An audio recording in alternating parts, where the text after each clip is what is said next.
महारथी श्री राम जी के बिना इन राक्षसियों में रहते हुए मुझे जीवन से, धन से और आभूषणों से कुछ भी मतलब नहीं। मैं बड़ी अनार्या और आस्ती हूँ। मुझे धिक्कार है जो उनसे अलग होकर मैं एक मुहूर्त भी इस पापी जीवन को धारण किए हूँ।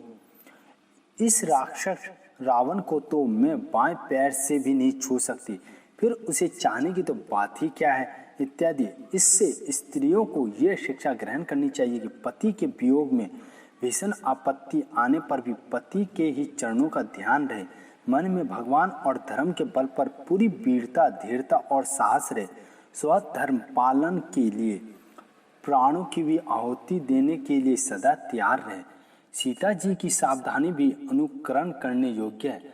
जब हनुमान जी अशोक वाटिका में गए तब सीता ने अपने बुद्धि कौशल से सब प्रकार की उनकी परीक्षा की है।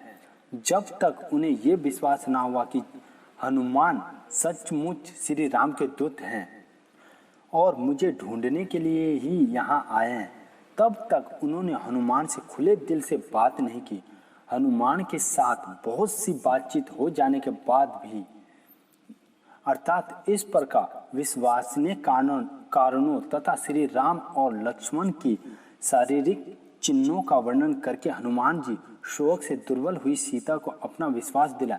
तब उन्होंने हनुमान को राम का दूत समझा। इसके बाद जब हनुमान ने राम नामांकित मुद्रिका प्रदान करके विश्वासों को और भी दृढ़ बना दिया, तब सीता ने उन्हें अपने साथ बातचीत करने की आज्ञा दी।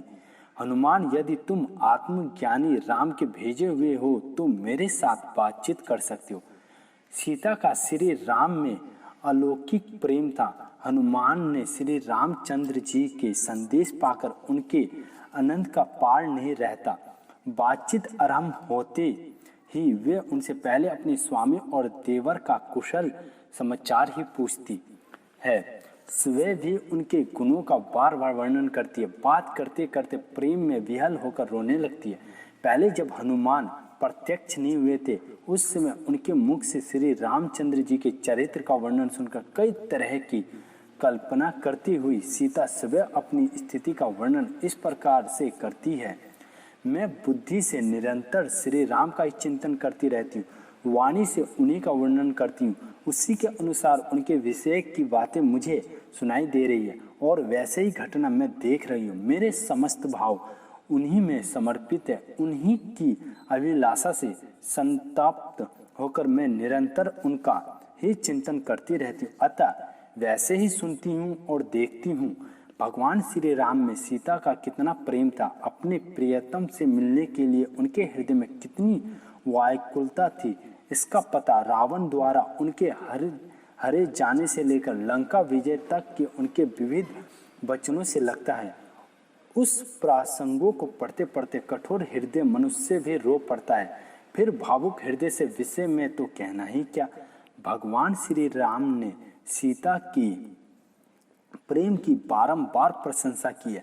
उन्होंने स्वयं साधारण से साधारण विषय मनुष्य की भांति सीता के लिए विलाप करके सीता के प्रेम को प्रमाणित किया है। वह सीता के वियोग में व्याकुल होकर रोते हुए, विलाप करते हुए ऋषि कुमार, सूर्य, पवन, पशु पंछी और वृक्ष लताओं से भी सीता का पता पूछते फिरे हैं। इससे ये नहीं समझना चाहिए कि भगवान श्री राम अत्यंत कामी थे। बात यह थी कि सीता जी का श्री राम में इतना गाढ़ प्रेम था और वे उनके लिए इतनी व्याकुल थी कि उसके कारण सर्वथा निष्प्रह श्री राम को भी वैसे ही बर्ताव करना पड़ा। भगवान का तो ये विरध ही ठहरा। अतएव महाविरही और अति कामी साधारण मनुष्य की भांति लीला करके उन्होंने उपयुक्त सिद्धांतों की चरित्रता कर दिया। इससे हमें ये शिक्षा ग्रहण करनी चाहिए कि यदि हम भगवान को पाने के लिए उनके विरह में व्याकुल होंगे तो भगवान को भी हमसे मिलने के लिए उतना ही व्याकुल होना पड़ेगा। अतएव हम सब उनमें ऐसा ही प्रेम बढ़ाने की चेष्टा करें। हनुमान जी से बातचीत करते करते जब भगवान श्री राम के गुण, प्रभाव और प्रकर्माओं को याद करती हुई सीता उनके वियोग दुख से व्याकुल हो गई।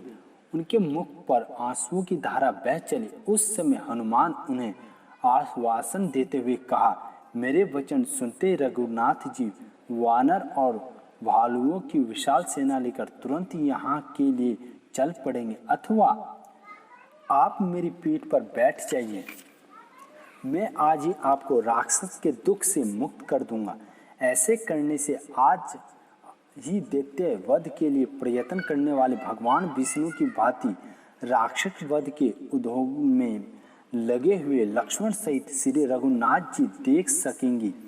हनुमान जी ने सीता जी से यह भी कहा कि मुझ में रावण सहित समूची लंका को भी उठाकर ले जाने की शक्ति है। जब मैं आपको लेकर यहाँ से चलूंगा उस समय समूचे लंका निवासी मिलकर भी मेरा पीछा नहीं कर सकेंगे। मैं शीघ्र ही आपको श्री रघुनाथ जी के पास पहुंचा दूंगा। हनुमान के इन वचनों को सुनकर सीता मन ही मन बड़ी प्रसन्न हुई और कहने लगी, वानर श्रेष्ठ, पति भक्ति और दृष्टि रखकर मैं भगवान श्री राम के सिवा दूसरे किसी पुरुष के शरीर का स्वेच्छा से स्पर्श नहीं करना चाहती। रावण के शरीर से जो मेरा स्पर्श हो गया वो तो उसके बलात्कार हुआ है। उस समय मैं असमर्थ, असहाय और बेबस थी, क्या करती। अब तो यदि श्री रघुनाथ जी राक्षसों को सहित रावण को मारकर मुझे यहाँ से ले चले तो ही उनके योग्य पराक्रम होगा। भला विचार कीजिए, हनुमान सरीखे सेवक जो सीता माता में सच्चे हृदय से मार्त भाव रखते हैं और जिन्होंने श्री राम सीता की सेवा करना ही अपना जीवन का परम ध्येय मान रखा है। पतिव्रता धर्म की राक्षसी की दृष्टि से सीता उनके भी स्पर्श नहीं करना चाहती। यदि वह घोर विपत्ति में पड़ी हुई है, उन्हें अपने स्वामी से मिलने की अतिशय उत्कंठा है और उनके पास जाने के लिए उन्हें ऐसा स्वर्ण सहयोग प्राप्त हो गया है। धर्म पर कैसी दृढ़ आस्था है। इसमें यह सीखने की बात है कि भारी आपत्ति के समय भी स्त्री को यथा संदेह पर पुरुषों का स्पर्धा नहीं करनी चाहिए। रावण का वध और भगवान श्री राम की विजय होने के बाद विजय की खबर देने के लिए जब हनुमान जी सीता के पास गए, उस समय भगवान श्री राम का संदेश देकर उन्होंने सीता से यह भी कहा कि जिस दुष्ट राक्षसी ने आपको पहले बहुत धमकाया, डराया और दुख दिया है, उन सबको मैं मार डालना चाहता हूँ। आप मुझे आज्ञा दे। उस समय सीता चाहती तो हनुमान को संकेत करके उन सब से अपना बदला ले सकती थी, परंतु सीता तो परम दयालु साक्षात भगवान श्री राम की अर्धकिनी ठहरी। वे ऐसा क्यों करने लगी। दिनों पर प्रेम रखने वाली तपस्विनी सीता ने कहा, वानर श्रेष्ठ, ऐसा कौन मूर्ख है जो दूसरों की आज्ञा का पालन करने वाली दासियों पर क्रोध करेगा। क्योंकि मनुष्य अपनी किए हुए कर्मों का ही फल भोगता है। भाग्य की विषमता और पूर्वकृत पापों के कारण ही मुझे ये सब दुख प्राप्त हुआ है। ये सब भाग्य की ही लीला है, इसमें दूसरों का कोई दोष नहीं है। अतः तुम राक्षसियों के मारने की बात मत कहो। कोई पापी धर्मात्मा या वध के योग्य अपराध करने वाला ही क्यों ना हो, साधुओं को तो सब पर ही दया करनी चाहिए, क्योंकि अपराध सभी से होते आए हैं। जब हनुमान ने अशोक वाटिका से लौटकर श्री राम से ये कहा कि सीता आपका दर्शन करने के लिए आतुर हो रही है, तब श्री रामचंद्र जी के आज्ञानुसार विभीषण सीता को स्नान करवाकर वस्त्र भूषण से सुसज्जित करके उनके पास ले आए। बहुत दिनों के बाद प्रियतम पति श्री रामचंद्र जी के पूर्ण चंद्र सदर्श मुख को देखकर सीता का सारा दुख दूर हो गया और उनका मुख निर्मल चंद्रमा की भांति चमक उठा। परंतु उसी समय बहुत सी बातों के अंतर श्री रामचंद्र जी ने कहा, अपमान का मार्जन करने के लिए मनुष्य का जो कर्तव्य होता है, उससे मैंने अपने मन की रक्षा के लिए रावण को मारकर पूरा कर दिया। जिस उद्देश्य से मैंने तुम्हें रावण के चुंगल से छुड़ाया है, वह पूरा हो गया। अब मेरी तुमसे आसक्ति नहीं है, क्योंकि कोई भी कुलीन और तेजस्वी पुरुष दूसरे के घर में रही हुई है। स्त्री को प्रेम के लोभ में स्त्री स्वीकार नहीं कर सकता, अतः तुम्हारा जहां मन हो चली जाओ। श्री राम के इन कठोर और भयंकर वचनों को सुनकर उस समय सती सीता जी की जो दशा हुई उसका वर्णन नहीं किया जा सकता। स्वामी के भगवानों से सीता के मन में भीषण घाव हो गया। वे फूट फूट कर रोने लगी। फिर उन्होंने हृदय स्पर्शी शब्दों में गद्यवाणी से कहा, स्वामी आप साधारण पुरुषों की भांति ऐसे कठोर अनुचित वचन मुझे क्यों कह रहे हैं? मैं अपने शील की शपथ करके कहती हूँ, आप मुझ पर विश्वास रखे। प्राणनाथ हरण करके लाते समय रावण ने मेरे शरीर का अवश्य स्पर्श किया था, किंतु उस समय मैं परवश थी।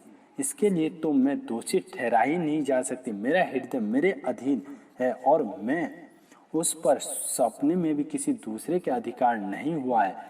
फिर भी यदि आपको यही करना था तो जब हनुमान को मेरे पास भेजा था उस समय मेरा त्याग कर दिया होता, ताकि अब तक मैं अपने प्राणों का ही त्याग कर देती। इस प्रकार सीता ने और भी बहुत कुछ कहा, परंतु श्री राम ने उनकी बातों का कोई उत्तर नहीं दिया। तब वह दीन भाव से ध्यान मगन लक्ष्मण को संबोधित कर दीनता पूर्वक रोती हुई बोली, लक्ष्मण, इस मिथ्या पावदासे से कलंकित होकर मैं जीना नहीं चाहती। मेरे दुखों की निवृत्ति के लिए तुम यह चिंता त्याग कर दो।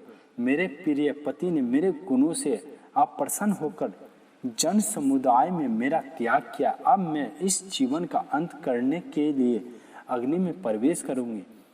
विधेय नंदिनी सीता के वचन सुनकर लक्ष्मण पहले तो कुछ ही खिन्न हुए, किंतु पीछे आकर और संकेत से श्री राम का रुख समझकर उन्होंने तुरंत चिता तैयार कर दी। सीता ने पहले श्री राम की प्रदक्षिणी की, उसके बाद देवता और ब्राह्मणों को प्रणाम करके प्रज्वलित अग्नि के समीप जा हाथ जोड़कर कहा, हे लोक साक्षी अग्निदेव, यदि मेरा मन कभी श्री रघुनाथ जी न हटा हो तो आप सब प्रकार से मेरी रक्षा करें। यदि मैं वास्तव में शुद्ध चरित्र हूँ और मुझे भ्रमवश श्री रघुनाथ जी दुष्ट समझ रहे हैं तो आप मेरी सब प्रकार से रक्षा करें। इतना कहकर अग्नि की प्रदक्षिणी करके सीता निर्भयता पूर्वक धधकती हुई प्रचंड अग्नि में प्रवेश कर गई। सब और हाहाकार मच गया। ब्रह्मा, शिव, कुबेर, इंद्र, यमराज और वरुण आदि बड़े बड़े देवता वहां उपस्थित हुए। उस समय ब्रह्मा जी ने श्री राम और सीता के रहस्य की बहुत सी बातें की। इतने में ही भगवान अग्निदेव सीता को लेकर आकस्मात अपने देव स्वरूप से प्रकट हो गए और जनकता मजा सीता के राम के प्रति अर्पण करते हुए बोले, राम, ये तुम्हारी सीता है, इसमें किसी प्रकार का पाप नहीं है। सती साध्वनी मन बुद्धि वचन ये नेत्रों के द्वारा कभी तुम्हारे विपरीत कोई आचरण नहीं किया। राक्षस रावण बल के कारण उन्मत्त था, वह तुम्हारी अनुपस्थिति में इस बेचारी को बलपूर्वक शून्य आश्रम से ले गया। उसने इससे अपने अंतपुर में कैद करके रखा और क्रूर स्वभाव वाली भयंकर राक्षसियों को पहरा बैठा दिया। फिर भी इसका चित्त तुम्हारे में ही लगा रहा और ये तुम्हारा ही चिंतन करती रही। इसे तरह तरह के लोभ दिए गए और बहुत डांट झपट भी बताई गई, परंतु तुम्ही में चित्त लगा रहने के कारण इसने उस राक्षस का तो चिंतन भी नहीं किया। इसका भाव विशुद्ध है और ये सर्वथा निर्दोष है। तुम इसे स्वीकार करो। अब इस विषय में कुछ और मत कहना, यही मेरी आज्ञा है। अग्निदेव के वचन सुनकर मर्यादा पुरुषोत्तम भगवान श्री राम बहुत प्रसन्न हुए। उनके नेत्र हर्ष से भर आए और उन्होंने कहा, लोक दृष्टि में सीता की पवित्रता की परीक्षा अवश्य थी, क्योंकि ये बहुत समय तक रावण के अंतपुर में रही। यदि मैं जानकी की परीक्षा न करता तो लोग यही कहते कि दशरथ पुत्र राम बड़ा ही मूर्ख और कामी है। जनक नंदिनी सीता का मन अन्याय भाव से मुझी में लगा रहता और ये मेरे ही चिता का अनुसरण करने वाले। ये बात मैं भी जानता हूँ। यह अपने तेजस स्वयं ही सुरक्षित है। इसलिए समुद्र जिस प्रकार अपनी मर्यादा का उल्लंघन नहीं कर सकता, उसी प्रकार रावण इसका कुछ बिगाड़ नहीं सकता। जिस प्रकार प्रज्वलित अग्नि शिखा का कोई स्पर्श नहीं कर सकता, उसी प्रकार दुष्ट रावण अपने मन से इस पर अधिकार नहीं कर सकता। ये तो उसके लिए सर्वथा अप्राप्य थी। रावण के अंतपुर में रहने पर भी इसका किसी प्रकार का तिरस्कार नहीं हो सकता था, क्योंकि पर्वत जैसे सूर्य से अभिन्न है, उसी प्रकार इसका मुझसे कोई भेद नहीं। जनक दुलारी सीता तीनों लोकों में पवित्र है, इसलिए आत्माभिमानी पुरुष जैसे कृति का लोभ नहीं छोड़ सकते, वैसे ही मैं इसका त्याग नहीं कर सकता। आप सभी लोकपालगण मेरे प्रेमी और मेरे हित की ही बात करें, इसलिए मुझे आपकी हित भरी बातें अवश्य मान लेनी चाहिए। इतना कहकर उन्होंने अत्यंत आनंद पूर्वक सती सीता जी को स्वीकार कर लिए। इसी प्रागस से ये सीखना चाहिए कि स्त्री को किसी भी स्थिति में पति पर कोप नहीं करना चाहिए, बल्कि उसे संतोष कराने के लिए न्यायपूर्ण चेष्टा ही करनी चाहिए।